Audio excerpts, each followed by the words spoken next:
रहना है तो रहिए वरना रास्ता नापिए।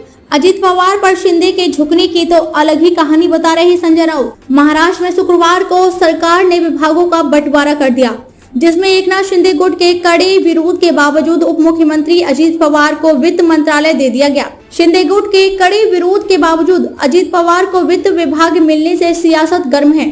इसके मद्देनजर उद्धव ठाकरे गुट के सांसद संजय राउत ने एक चौंकाने वाला खुलासा किया है। राउत ने कहा कि अजित पवार को वित्त मंत्री का पद मिलने के बाद शिंदे गुट के नेता फिलहाल खुशी जाहिर करते हुए तालियां बजा रहे हैं। हालांकि मेरी जानकारी के मुताबिक अजित पवार को वित्त मंत्री का पद मिलने से रोकने के लिए शिंदे गुट दिल्ली गया था, लेकिन दिल्ली में उनकी बात किसी ने नहीं सुनी। अलबत्ता दिल्ली में बीजेपी नेतृत्व की ओर से शिंदे गुट से साफ कहा गया था कि अगर आप साथ में रहना चाहते हैं तो रहें, नहीं तो जा सकते हैं। साथ ही एक और प्रस्ताव दिल्ली में शिंदे गुट के सामने रखा गया, जिसके मुताबिक अगर आप चाहते हैं कि वित्त मंत्रालय अजित पवार को ना दिया जाए तो इसे आप अपने पास रखिए, लेकिन बदले में मुख्यमंत्री का पद अजित पवार को दे दीजिए।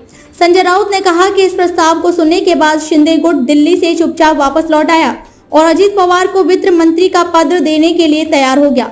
शिंदे गुट ने अजित पवार पर लगाए थे आरोप। संजय राउत के इस सनसनीखेज दावे से सियासी हलकों में एक नई चर्चा शुरू होने की संभावना है।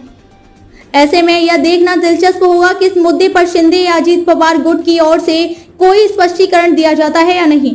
हालांकि चर्चा है कि अजित पवार को वित्त मंत्री का पद मिलने के बाद शिंदे गुट में कड़ी नाराजगी है।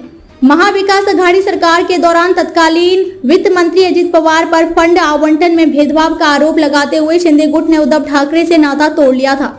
उस वक्त शिंदे गुट के सभी विधायकों ने अजित पवार पर आरोप लगाए थे। हालांकि अब जब वित्त मंत्री का पद अजित पवार के पास वापस आ गया है, लिहाजा अब जब शिंदे गुट के विधायक उनसे फंड की मांग करेंगे तो उनकी बात सुनी जाएगी या नहीं, यह भी एक बड़ा सवाल रहेगा।